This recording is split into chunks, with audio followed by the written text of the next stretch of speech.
जरा जोर से बोलना।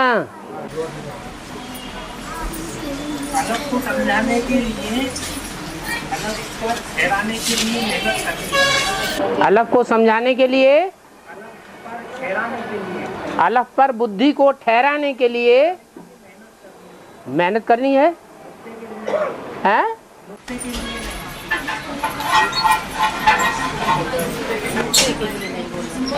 नुक्ते के लिए नहीं। नुक्ते के लिए नहीं। हाँ ठीक है। जो बी के नॉलेज में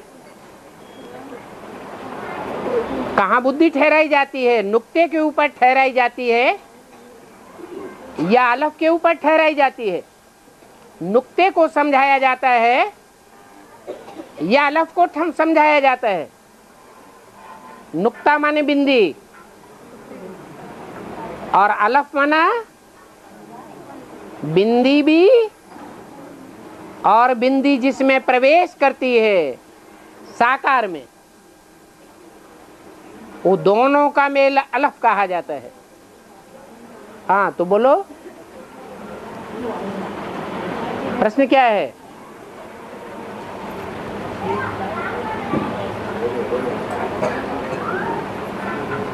और अलफ में बिंदी का भी ज्ञान भरा हुआ है, बिंदी की भी पहचान है और मनुष्य सृष्टि के बाप की भी पहचान है। अलफ को कहा जाता है अल्लाह, अल्लाह कहा जाता है ऊंचे ते ऊंचे को। बिंदी बिंदी आत्मा परम धाम की बात है। परम धाम में ऊंच नीच की बात नहीं होती है। जब अल्लाह कहेंगे, अल्लाह को मुसलमान आवाज देते हैं ना, अल्लाह हो, तो आवाज इस दुनिया में पहुंचेगी या परमधाम में पहुंचेगी? कहां पहुंचेगी? इस दुनिया की बात है। इस दुनिया में ऊंचे और नीचे होते हैं, तो ऊंचे ते ऊंचा है अल्लाह। जो अल्लाह अव्वल दीन की स्थापना करते हैं। दीन माने धर्म। अव्वल नंबर धर्म की स्थापना अल्लाह करते हैं। धर्म स्थापन करने वाला साकार में होना चाहिए। जो भी धर्म स्थापन होते हैं, उन धर्मों के स्थापन करने वाली आत्माएं निराकारी धाम से ही आती हैं, निराकार बिंदु रूप में ही आती हैं, परंतु साकार में प्रवेश करके धर्म स्थापन करती हैं। तो धर्म पिता साकार और निराकार का मेल होता है। ऐसे ही जो दुनिया में अव्वल नंबर का धर्म है, उस अव्वल नंबर धर्म का धर्म स्थापक अल्लाह अव्वल दीन जो कहा जाता है, वो अलफ है।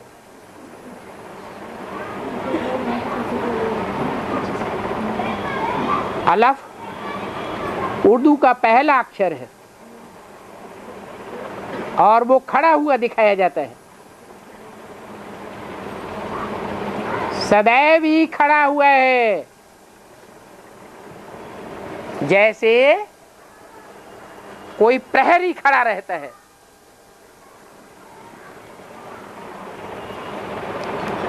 संगम युग में भी खड़ा हुआ है और गिरती कला के जो युग द्वापर कलयुग हैं, उन युगों में भी वो आत्मा आत्म की स्थिति में खड़ी रहती है, तब विधर्मियों का मुकाबला करती है। नहीं तो मुकाबला नहीं कर सकती। प्रभाव से प्रभावित हो जाएगी। जैसे राहु का ग्रहण चंद्रमा को लग जाता है, ऐसे असुरों से प्रभावित हो जाती है। और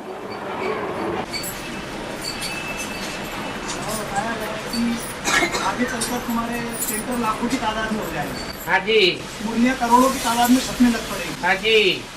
दुनिया वालों से ऐसी क्या गलती हो जाएगी बाबा जो सत्युग और त्रेता में आ न सकेंगे? क्योंकि सत्युग और त्रेता की पॉपुलेशन है 10 करोड़, तो हाँ। 700 करोड़।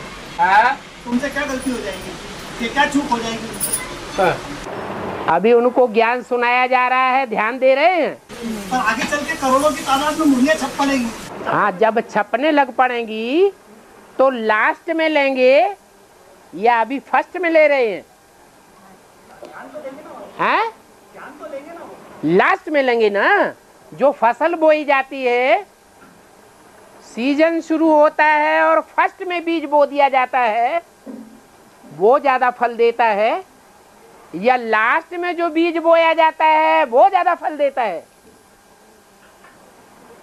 फलीभूत जब होना है तो उसका कोई नियम है कि बिना नियम के फलीभूत होता है?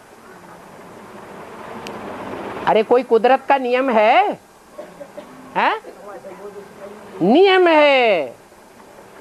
ईश्वरीय ज्ञान का भी नियम है। ये ईश्वरीय ज्ञान बीज है। ये बीज बुद्धि रूपी धरणियों में डाला जाता है।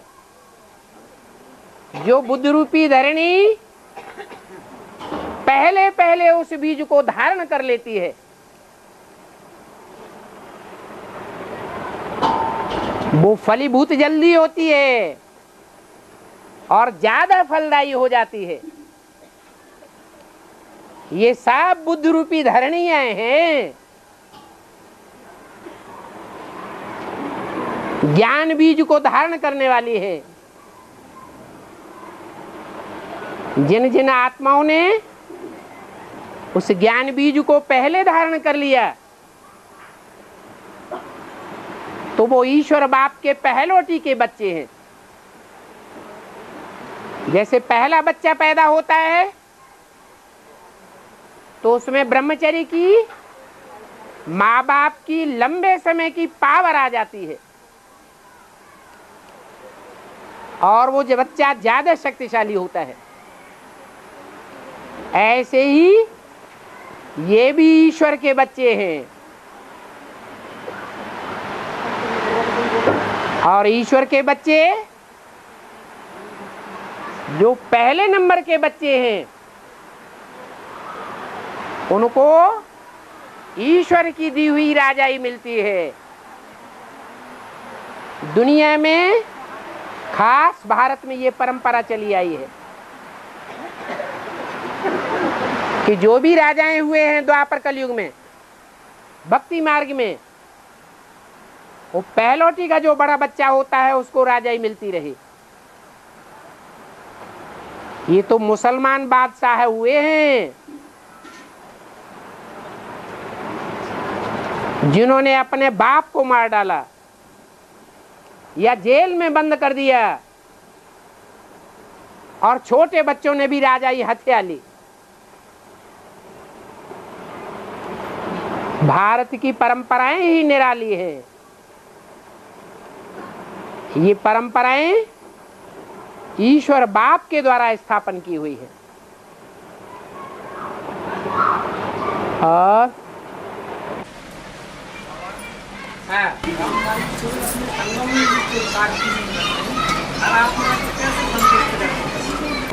सहन शक्ति से ब्रह्मा बाबा ने प्रत्येक ब्राह्मण आत्माओं को ब्राह्मणों की दुनिया में कैसे संतुष्ट कर लिया? उनका कौन सा विशेष गुण था जिस गुण के आधार पर आज ब्राह्मणों की दुनिया में एक भी ब्राह्मण ऐसा नहीं है जो ये कहे कि ब्रह्मा बाबा ने हमको अशांत किया, दुख दिया। सबको संतुष्ट किया। तो जब एक आत्मा ऐसा कर सकती है तो दूसरी आत्माएं नहीं कर सकती क्या? है? कर सकती है। और सृष्टि चक्र 5000 वर्ष का है, लेकिन मिस्र के जो पिरामिड है उनका इतिहास 10,000 वर्ष का बताया जाता है। सृष्टि चक्र 5000 वर्ष का है, हाँ, लेकिन मिस्र के जो पिरामिड है हाँ, उनका 10,000 वर्ष का इतिहास बताया जाता है। हाँ। उसके पीछे क्या राज है, या जब पृथ्वी नष्ट होने की बात है कि पृथ्वी सारी नष्ट हो जाएगी, तो वो पिरामिड का इतिहास कैसे? जो पिरामिड बनाए हुए हैं, खड़े रहो खड़े रहो, वो किसके बनाए हुए हैं? अरे पिरामिड की हिस्ट्री बताई गई तो उनसे पूछो पिरामिड किसने बनाए? हैं? मनुष्यों ने। और मनुष्यों ने जो चीज बनाई है उन मनुष्यों की हिस्ट्री कितने साल की है, जिस हिस्ट्री के प्रूफ और प्रमाण मिल रहे हैं। हिस्ट्री तब ही बनाई जाती है जब मनुष्यों के ऊपर दुख होता है, दुख सहन करना पड़ता है, तो एक एक दिन गिनते रहते हैं, तब हिस्ट्री बनती है। तो उन पिरामिड बनाने वाले मनुष्यों से पूछो कि ये दुख की हिस्ट्री तुम्हारी कितने साल की है? नहीं तो आप ही अपनी बुद्धि से जवाब दो। कितने वर्ष की हिस्ट्री हमारे पास मौजूद है जिसके प्रूफ और प्रमाण हमको मिल रहे हैं? बोलो। 2500 साल। तो 2500 साल की सृष्टि के दुख के प्रमाण हमको मिल रहे हैं। जब से हमने दिन गिनना शुरू किया, तवारीखें बनना शुरू हुई, चाहे हिंदू धर्म हो, चाहे हिंदू धर्म का शक संवत हो, चाहे विक्रम संवत हो, चाहे क्रिश्चियंस का ईसा संवत हो, चाहे मुसलमानों का हिजरी संवत हो, सारे ही संवत 2500 साल के अंदर के क्यों हैं? उससे पहले के संवत कहां गए? इसलिए है कि 2500 साल से मनुष्य दुख देखता आया है। जिसके ऊपर कभी दुख न पड़ा हो और उसको थोड़ा दुख सहन करना पड़े तो बड़ा दुख अनुभव होता है या छोटा अनुभव होता है? बड़ा दुख अनुभव होता है। तो द्वापर के आदि में भले दुख ज्यादा नहीं था, सतो प्रधान था, दुख भी सतो प्रधान स्टेज में था, फिर भी जो देव आत्माएं थी वो जन्म जन्मांतर से सुख भोगती आई थी, उनके ऊपर थोड़ा भी दुख पड़ा तो उनको बड़ा दुख महसूस होने लगा और ज्यादा दुखी होने लगे। ज्यादा दुखी होने के कारण एक एक दिन उनको गिनना पड़ा। तब से ये ईसा संवत, हिजरी संवत और विक्रम संवत, शक संवत शुरू हुए। तो साफ जाहिर होता है कि दुनिया की दुख की हिस्ट्री 2500 साल की है। उससे पहले की हिस्ट्री किसी के पास नहीं है। उससे पहले की है सुख की हिस्ट्री। वो सुख की हिस्ट्री भगवान ही बनाता है, वो देवताई हिस्ट्री है, लेकिन उस हिस्ट्री का ज्ञान भगवान आकर के मनुष्यों को देता है। जैसे दिन और रात बराबर होते हैं, दिन में होता है सुख, ज्ञान, और रात में होता है दुख, अज्ञान, अंधेरा, अंधकार, अंधापन। ऐसे ही सुख की सृष्टि है आत्मिक सृष्टि, जिसे देवताओं की सृष्टि कहा जाता है। और द्वापर कलयुग है दुख की सृष्टि। ये मनुष्यों की सृष्टि है। मनुष्य अच्छे कर्म करने वाले भी होते हैं लेकिन थोड़े होते हैं, और दुष्ट कर्म करने वाले ज्यादा होते हैं, उनको राक्षस कहा जाता है। कलयुग के अंत में हो जाती है राक्षसी सृष्टि। नई दुनिया जब थी तो 16 कला संपूर्ण देवताई सृष्टि थी। ये दिन और रात का जो चक्र है वो हमें बताता है कि घोर सोझरा होता है तो घोर अंधेरा भी होता है। ऐसे ही इस सृष्टि रूपी रंगमंच पर भी सतयुग का आदि है घोर सोझरा और कलयुग का अंत है घोर अंधेरा। उस घोर अंधेरे के टाइम पर भगवान आता है, इसलिए उसके आने की यादगार हम मनाते हैं। क्या? महाशिवरात्रि। छोटी मोटी रात्रि नहीं, महाशिवरात्रि। रात्रि तो है लेकिन नाम है शिवरात्रि।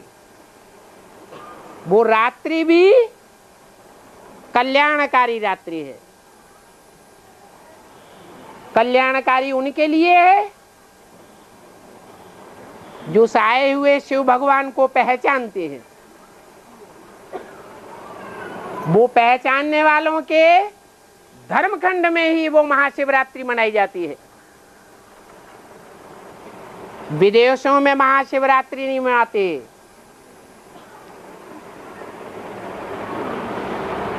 तो समझने की बात है, ये जो पिरामिड आदि की हिस्ट्री बनाई है वो मनुष्यों ने बनाई है।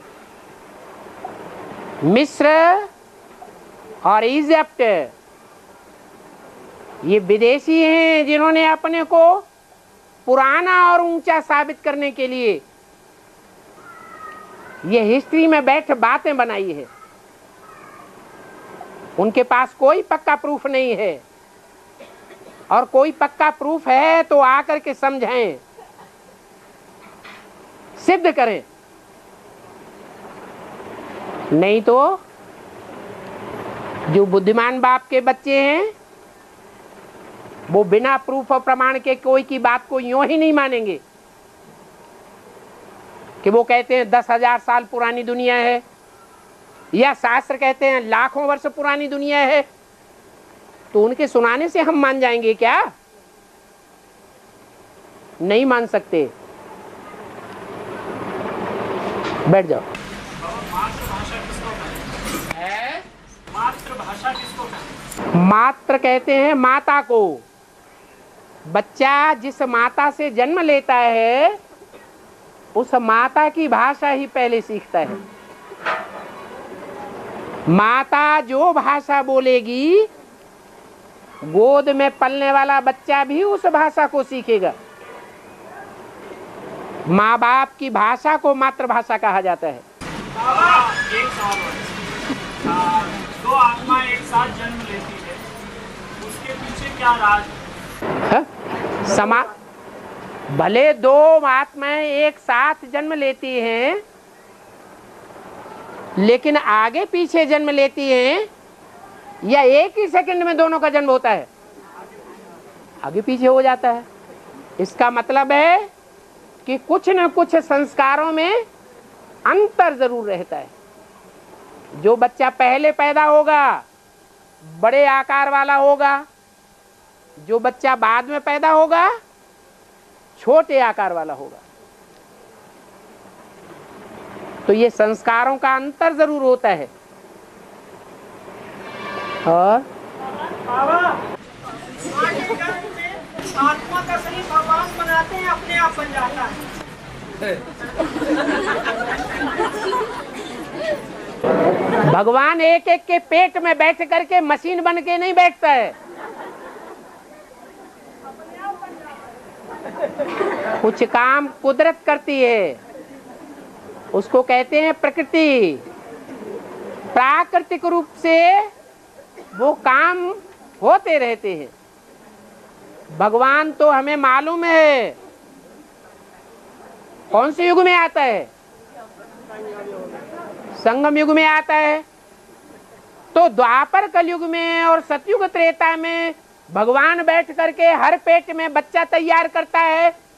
ये तुम्हारी बुद्धि में कैसे आ गया? अरे तुम्हारी बुद्धि में ये कहां से बात आ गई कि भगवान बनाता है? मुरली रोज सुनते हो कि नहीं? खड़े हो जाओ जरा। अरे खड़े तो हो जाओ, चेहरा तो देख लें ठीक से।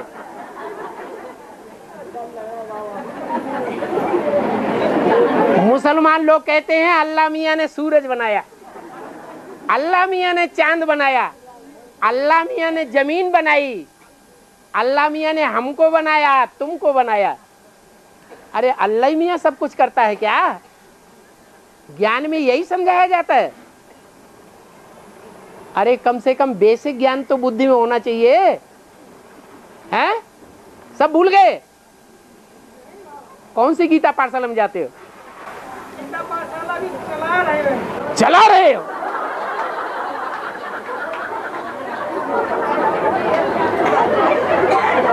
ये तो दुनिया की शूटिंग हो गई।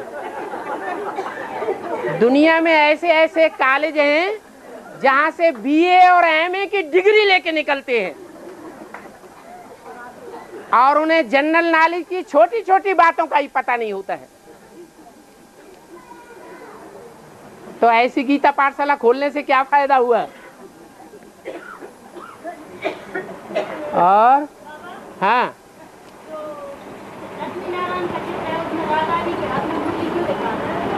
लक्ष्मी नारायण के चित्र में, हाँ जी, जो नीचे राधा और कृष्ण खड़े हुए हैं लक्ष्मी नारायण के चित्र में, वो राधा कृष्ण रचना है या रचयिता है?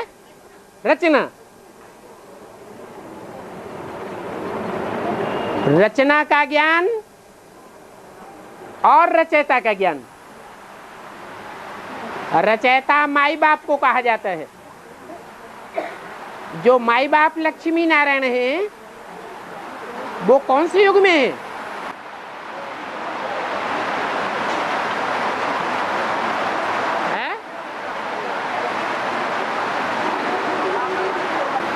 जो लक्ष्मी नारायण है वो कौन से युग में दिखाए गए हैं? है?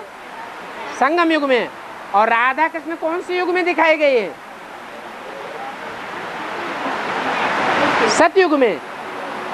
तो सतयुग में ज्ञान होता है या नहीं होता है? है? नहीं होता है। तो जो राधा और कृष्ण के हाथ में अगर मुरली भी दिखाई जाए तो वो बांस की मुरली होगी या ज्ञान की मुरली होगी? है? बांस की मुरली होगी। वहां जो भी वाद्य यंत्र होंगे वो सब सादा सादा वाद्य यंत्र होंगे। ऐसे नहीं कि वहां कोई ज्ञान के वाद्य यंत्र होते हैं।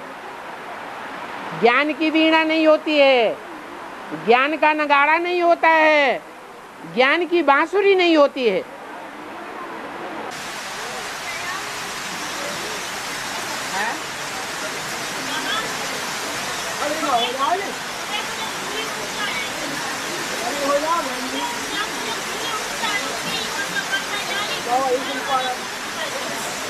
हमारे कान तो वाणी क्या कह रहे? अरे माता जी खड़ी होकर क्या कह रहे? बाबा सुन पा रहे हैं। शर्म लग रही क्या?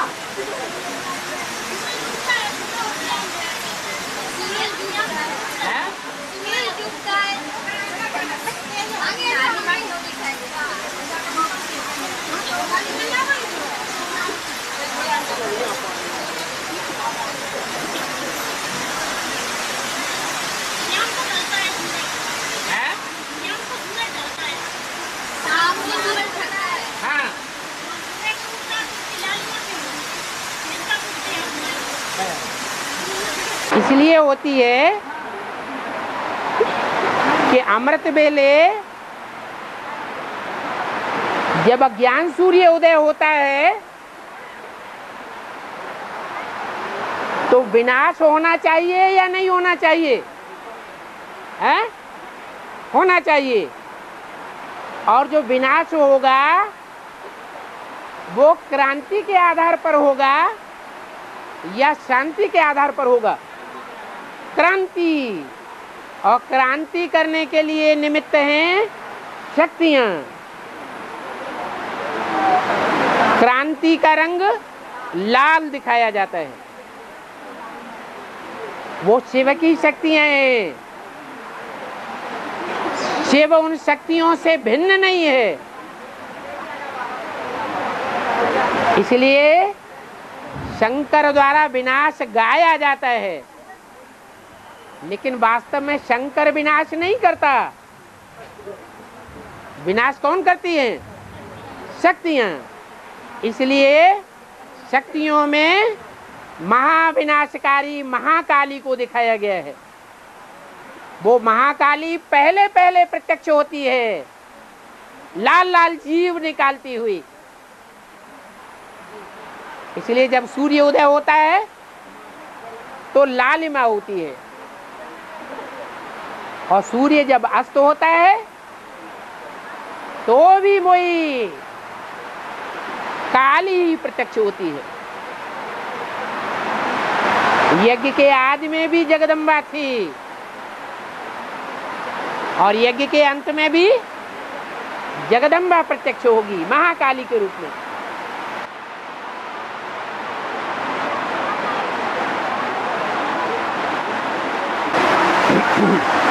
माताएं थोड़ा आगे आ जाओ, पीछे भाई लोग भीग रहे हैं। सोते रहा करो।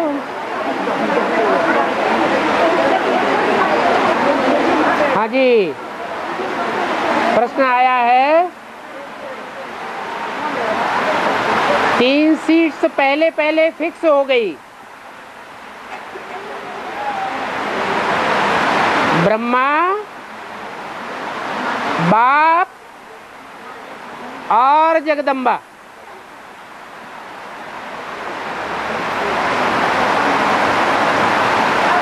तो प्रश्न ये है कि अष्टदेव में से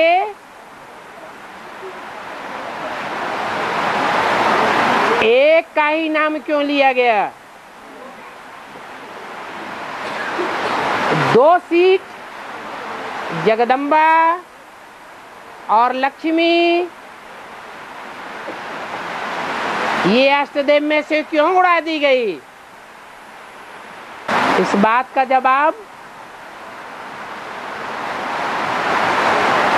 इससे पहले के क्लैरिफिकेशन में दे दिया गया है, वार्तालाप में ही। कोई याद हो तो बताए। हाँ बोलो। ओहो, अष्टदेव। हाँ, जो 3 देवताएं हैं ब्रह्मा विष्णु शंकर, उनमें ब्रह्मा है नीची स्टेज, विष्णु है सेकेंडरी स्टेज और शंकर है सबसे ऊंची स्टेज। ये 3 स्टेजेज जो दिखाई गई हैं वो झाड़ के चित्र में भी देखने में आती है। झाड़ के चित्र में एक ऐसी स्टेज वाली आत्माएं हैं जो तने के अंदर दिखाई गई हैं, नीचे से लेकर के ऊपर तक अपने धर्म की ही पक्की हैं, न दाईं ओर के धर्म में कन्वर्ट होती हैं और न बाईं ओर के धर्म में कन्वर्ट होती है, कोई से प्रभावित नहीं होती। वो हैं अव्वल नंबर की आत्माएं, ज्ञान सूर्य को फॉलो करने वाली। दूसरे नंबर की आत्माएं वो हैं जो भारतीय धर्मों को फॉलो करती हैं।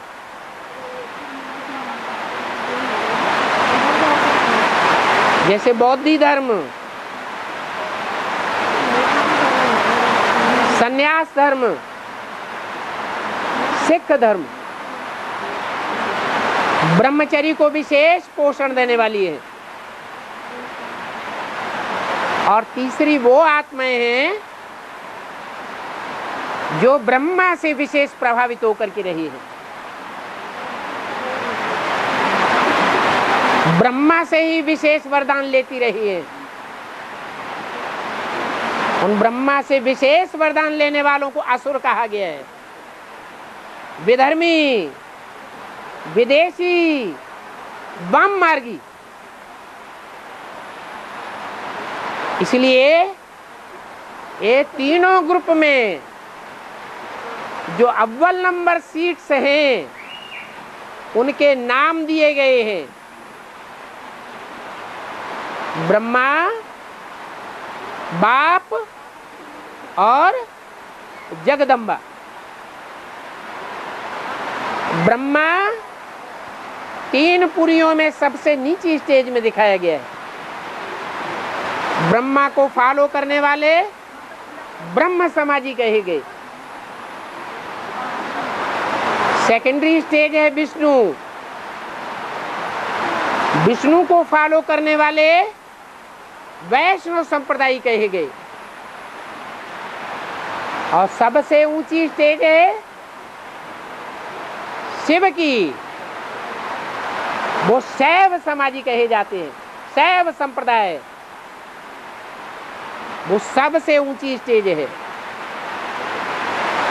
तो जो पहली पहली माला बनती है वो कौन से ग्रुप से प्रत्यक्ष होनी चाहिए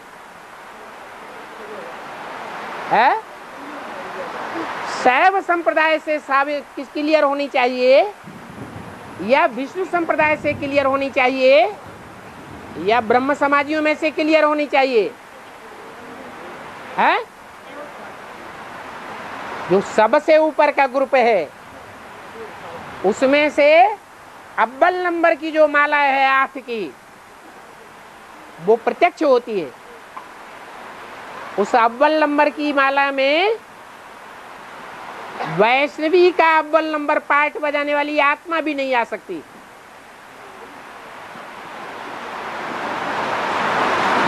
और ब्रह्मा की सोल भी नहीं आ सकती।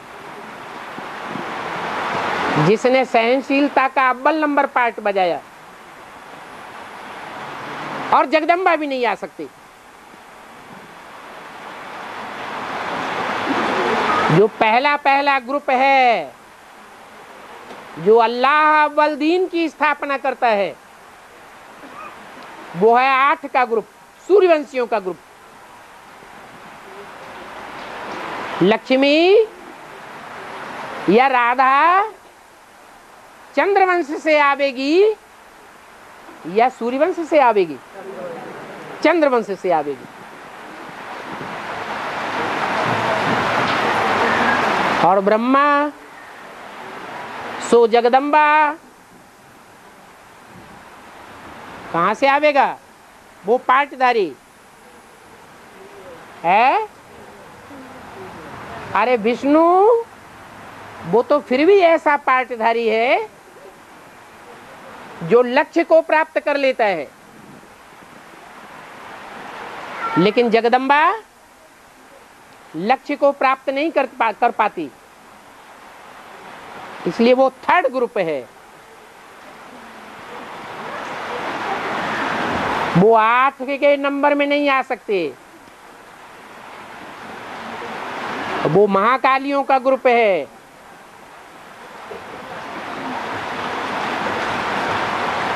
आठ के नंबर में आने वाले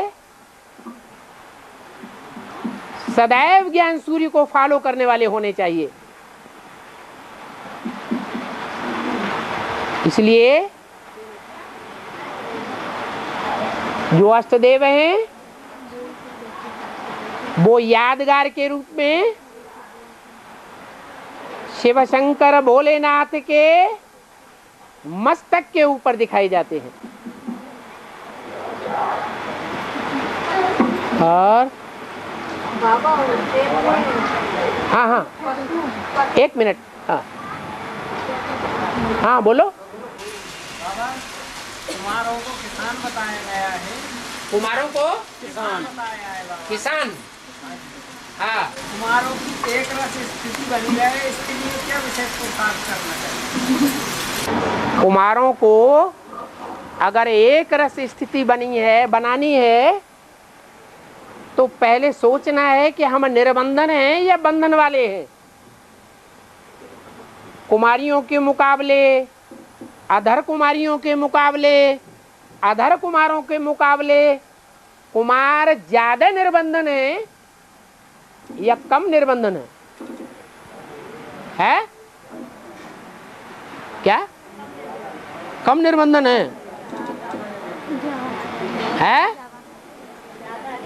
ज्यादा निर्बंधन है।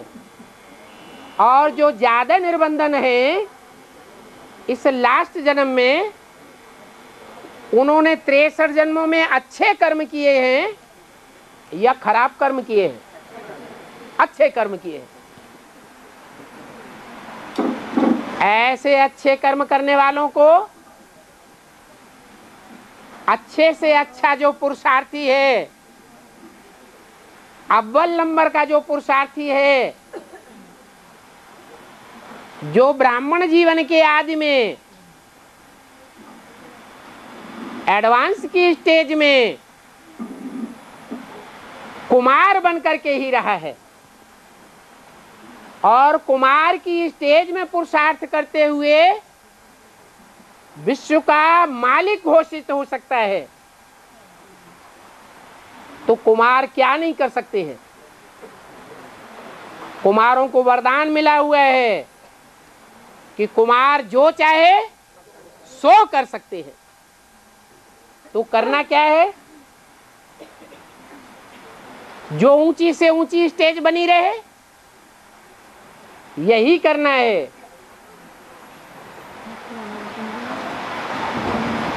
कि उनको तन से, मन से, धन से, समय और संपर्क से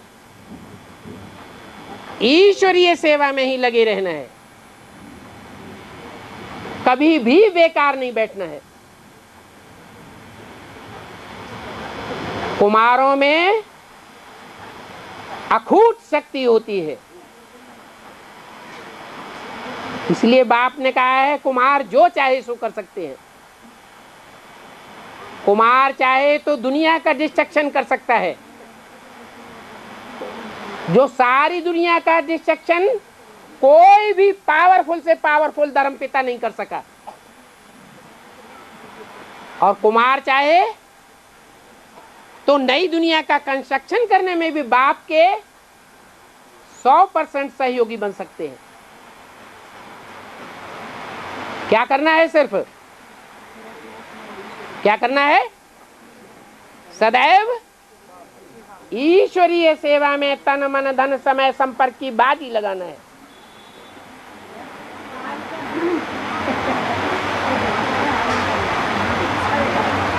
और कोई माता बोल रही थी इधर से।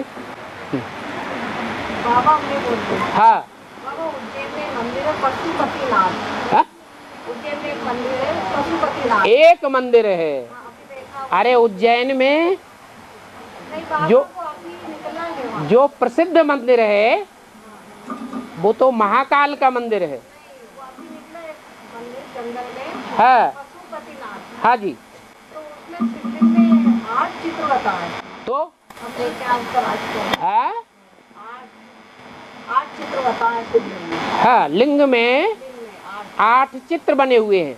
हाँ, तो उसका रहस्य ये है कि परमपिता परमात्मा शिव एक व्यापी होकर के प्रत्यक्ष होता है संसार में, या 8 व्यापी या अनेक व्यापी होकर प्रत्यक्ष होता है? एक व्यापी होकर प्रत्यक्ष होता है। और जो एक व्यापी बनकर के संसार में प्रत्यक्ष होता है उसको कहा जाता है रुद्र। और रुद्र के सर के ऊपर वो 8 की माला दिखाई जाती है। वो 8 आत्माएं उस सुप्रीम सोल बाप की प्रवेशता की यादगार नहीं है, और रुद्र की प्रवेशता की यादगार है। इसलिए 8 रूप दिखाए गए हैं। और बाबा, पूरे देश भर में, दुनिया भर में बड़े बांधों का निर्माण हो रहा है, बनाए जा रहे हैं। बड़े बड़े बांध है, तो ये बनाना चाहिए या नहीं बनाना चाहिए? प्रकृति को कहा जाता है पृथ्वी, जल, वायु, अग्नि, आकाश। 5 प्रकार की शक्तियां हैं जिनको प्रकृति माता कहा जाता है। प्रकृति को कंट्रोल करने का काम, प्रकृति माता को कंट्रोल करने का काम प्रकृति पति का होना चाहिए या बच्चों का होना चाहिए?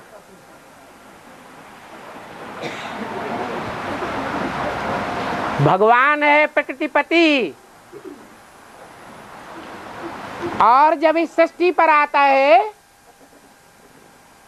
तो प्रकृति को अधीन करके आता है।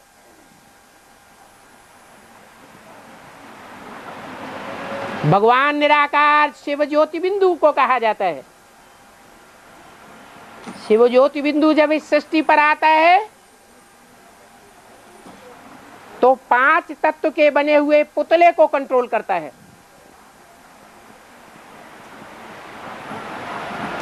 वो पुतला है प्रजापिता ब्रह्मा।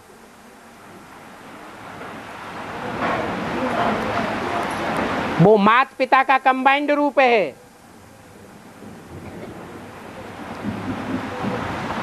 वो प्रकृतिपति है। अगर बच्चे मां को अपनी बुट्ठी में करके बैठ जाएं तो पाप बनेगा या पुण्य बनेगा? है पाप बनेगा। बच्चों की अल्प बुद्धि है। संगम युग में भी जो बच्चे हैं वो बाप को निश्चयात्मक बुद्धि से 100% नहीं पहचानते हैं, इसलिए निश्चय अनिश्चय के चक्र में आते रहते हैं। बाप को न पहचानने के कारण अम्मा को अपनी मुट्ठी में करते हैं और अपने तरीके से चलाना चाहते हैं। ऐसे ही जड़ प्रकृति में भी हिसाब है। जड़ प्रकृति के 5 जड़ तत्वों को स्वतंत्र रूप से निर्बाध गति से बहने देना चाहिए। मनुष्य की अल्प बुद्धि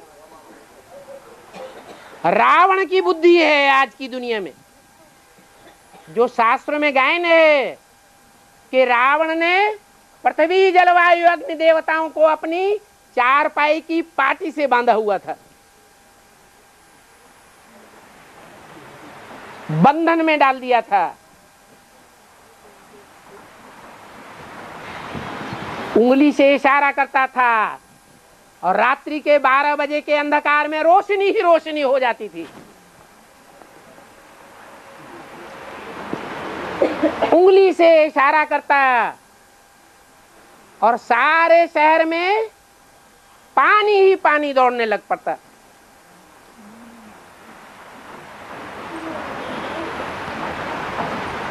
उंगली के इशारे से 5 तत्वों को कंट्रोल करना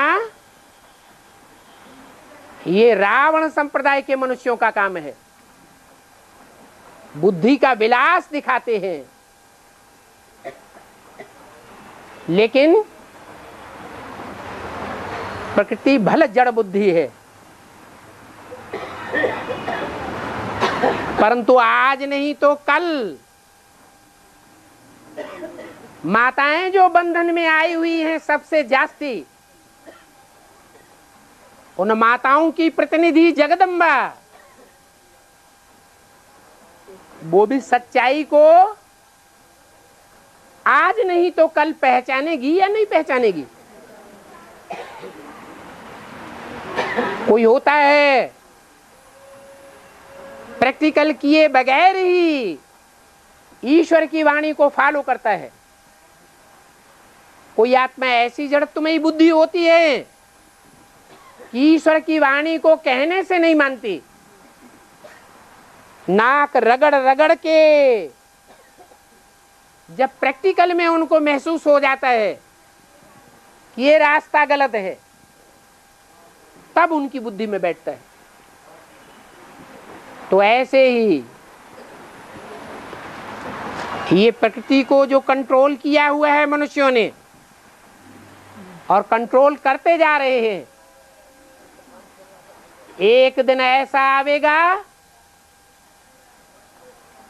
ये पृथ्वी जो 5 तत्वों से भरपूर है वो विकराल रूप धारण करेगी, तामसी बनेगी और बड़े बड़े भूकंप के द्वारा इन बुद्धिमानों की विलासिता को चकनाचूर कर देगी।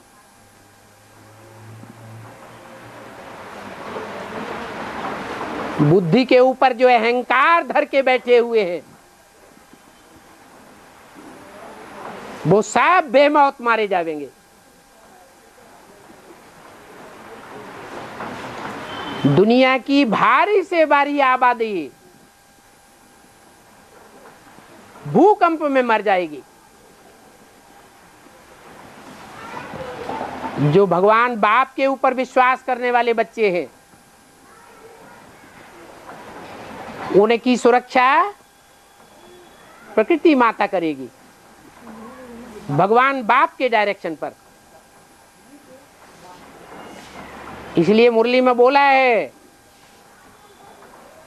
कि हिंदुस्तान का जो बड़े से बड़ा डैम बना हुआ है, कौन सा? भाखरा नंगल डैम। वो 2 लंबे लंबे पहाड़ हैं, उनके बीच में कई पहाड़ों का, पर्वत श्रेणियों का पानी आकर के इकट्ठा होता है। गोविंद सागर उसका नाम है।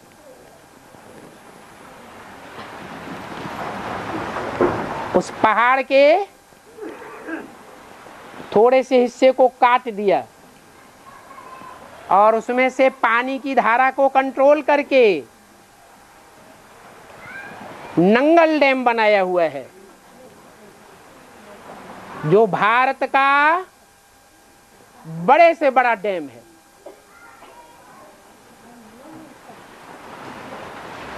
पाकिस्तान की भी नजर है, इस डैम के ऊपर बम विस्फोट करके इसको धराशायी कर दें तो आधा हिंदुस्तान जलमयी हो जाएगा। इतना बड़ा वो गोविंद सागर है, बहुत गहरा भी है। सारा पानी हिंदुस्तान में आ जाएगा, दिल्ली बोड़म बोड़ हो जाएगी। जब राजधानी का ये हाल हो जाएगा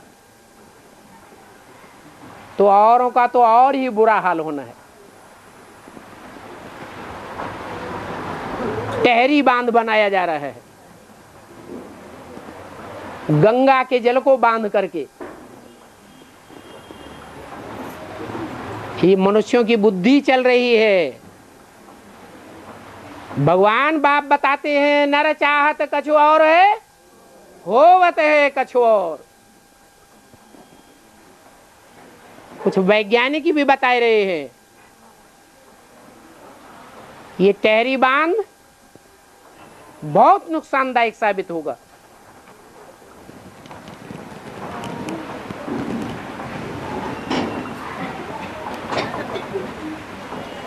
तो प्रकृति के कार्यों में मनुष्य को हस्तक्षेप नहीं करना चाहिए।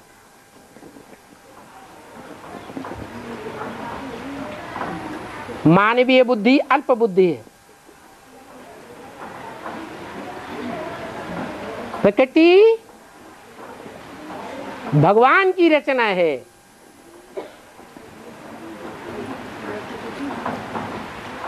कुदरत के कंट्रोल को मानना चाहिए।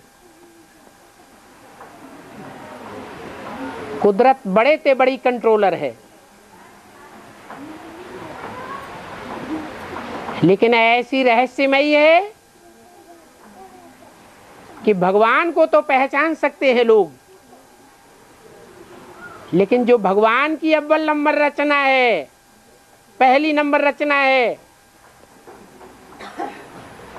उस प्रकृति माता को पहचानना बहुत मुश्किल है। न पहचान पाने के कारण उसको अपनी मुट्ठी में दबोच के रखा हुआ है। आज घर घर में बच्चे बड़े होने के बाद खुदान खास्ता बाप के बुढ़े और न होने के बाद मां को कंट्रोल करके बैठते हैं।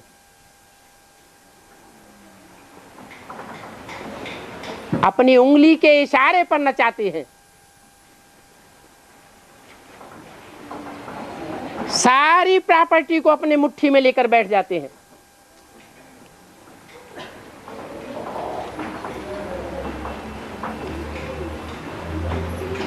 माताएं सारी की सारी बंधन में आई हुई है।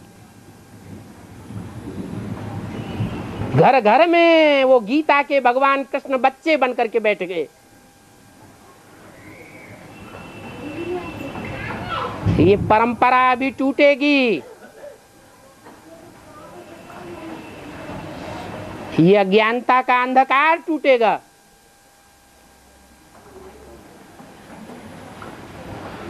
भारतीय परंपरा में माँ बाप का जो सम्मान होना चाहिए, वो माँ बाप का सम्मान फिर से संसार में लागू होगा।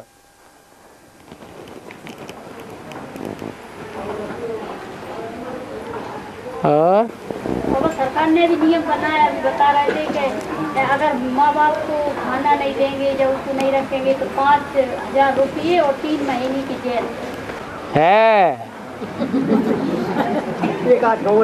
तो जब भगवान आते हैं तो भ्रष्टाचारी गवर्नमेंट को भी फॉलो करना पड़ता है। सन 76 से पहले भगवान बाप का प्रत्यक्षता वर्ष नहीं था। 76 में बाप का प्रत्यक्षता वर्ष ब्राह्मणों की दुनिया में मनाया गया। तो भारत की भ्रष्टाचारी गवर्नमेंट में भी ये घोषणा की गई कि महाशिवरात्रि का व्रत पर्व छुट्टी होने लायक है। छुट्टी घोषित कर दी गई। पहले परिवार में माताओं का कोई हिस्सा नहीं होता था। अभी भगवान बाप आए हुए हैं तो माताओं का भी हिस्सा प्रॉपर्टी में उतना ही होता है जितना बच्चों का होता है। और बाबा, भैंस के दूध से गाय के दूध को श्रेष्ठ बताया जाता है। हाँ जी। तो गाय भी एक पशु है। हाँ। उसके दूध को पीने से कोई बुद्धि पर या ऐसे पीना चाहिए या नहीं पीना चाहिए गाय?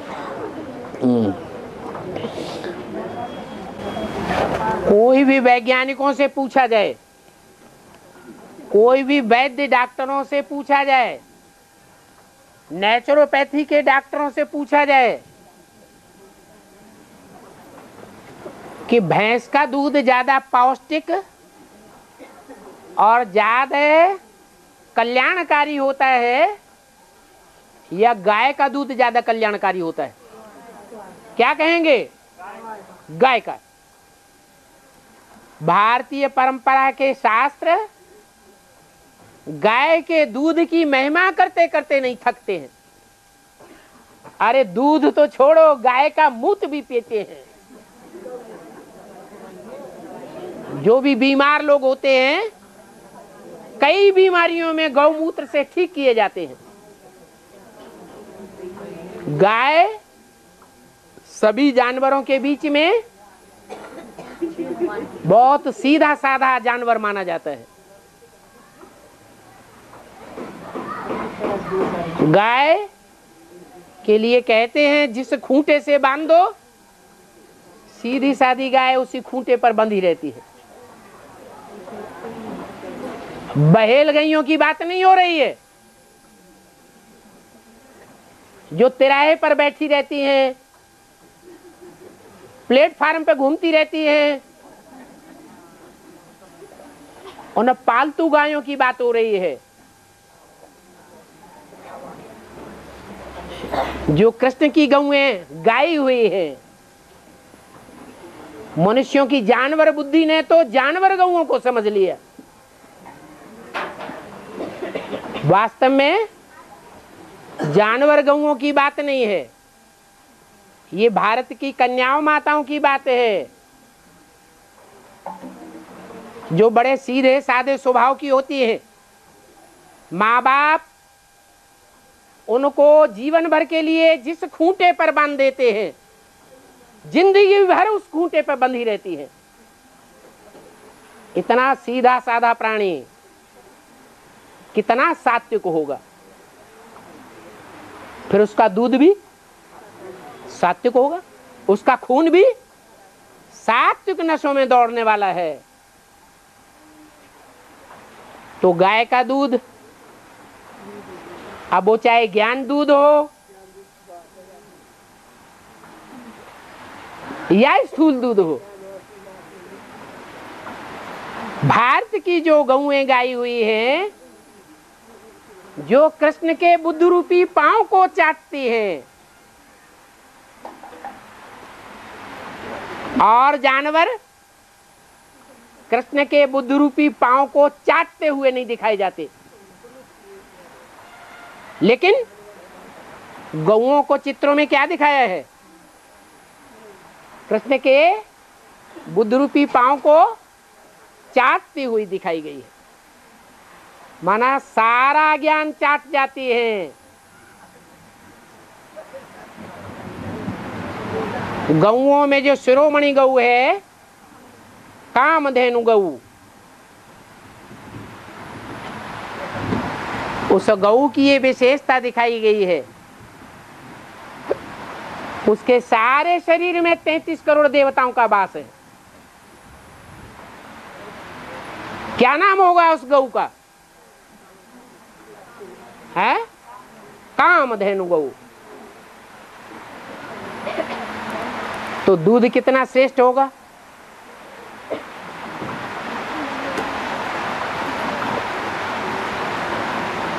ये भारत की गौओं की विशेषता है, विदेशी गायों की विशेषता नहीं है।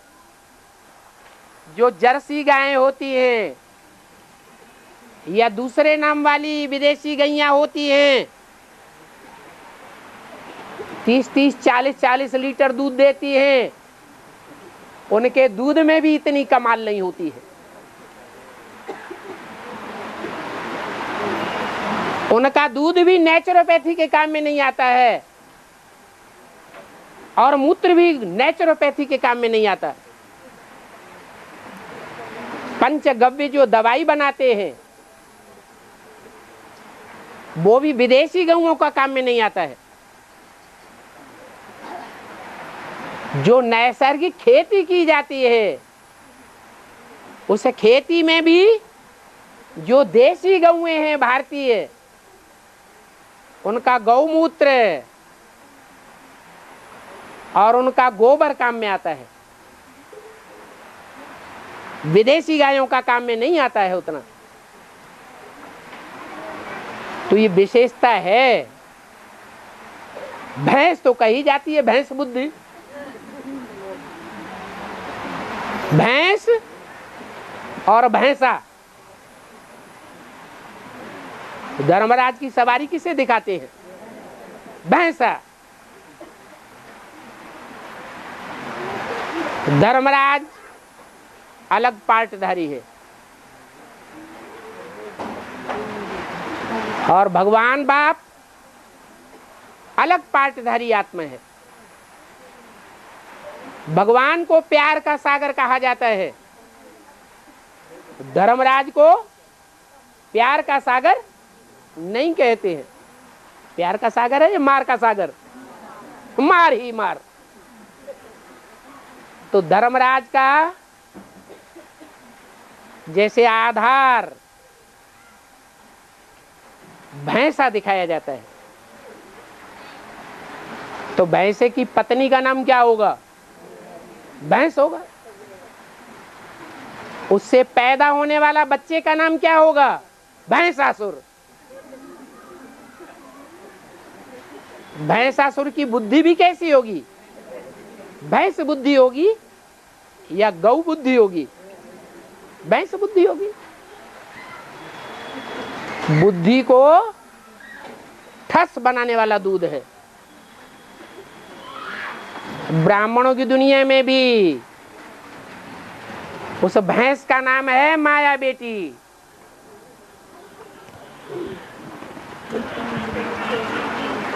वो माया बेटी उसका जो भी दूध पीते हैं वो भैंस बुद्धि बन जाते हैं। वो भैंस बुद्धि भगवान को नहीं पहचानते।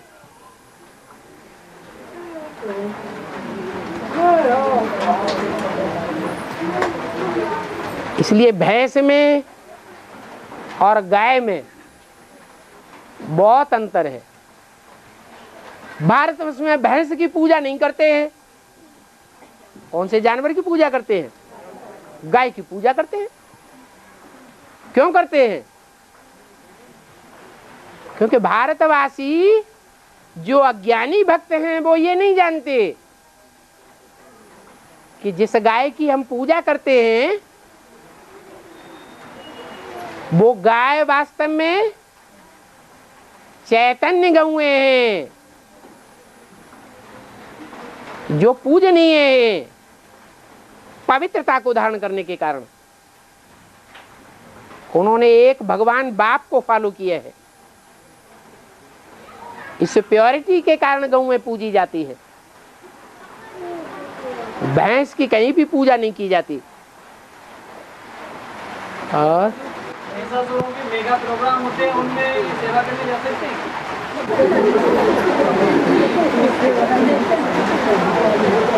सेवा करने भले जाओ, मना नहीं है,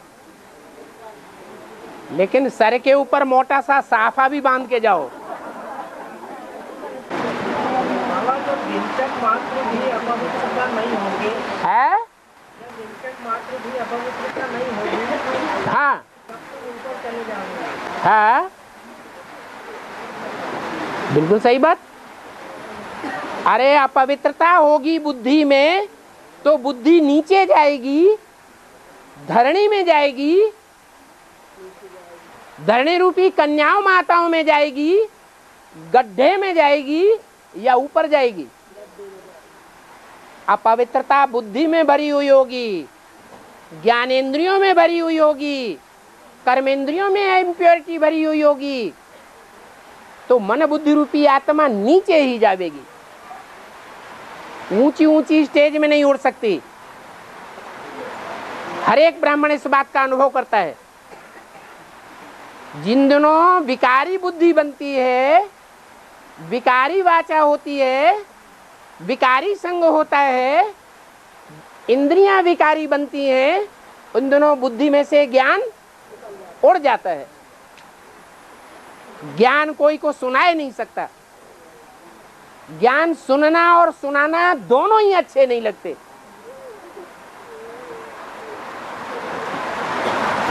तो ये नियम है, जितनी प्योरिटी होगी उतना ज्ञान श्रेष्ठ उठावेंगे। मन बुद्धि रूपी आत्मा ऊंची स्टेज में उड़ेगी।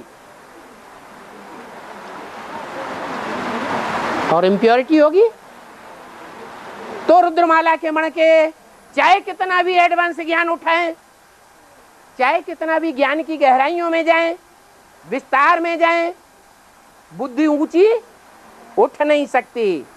बुद्धि कहां जावेगी? गड्ढे में ही जावेगी। हाँ,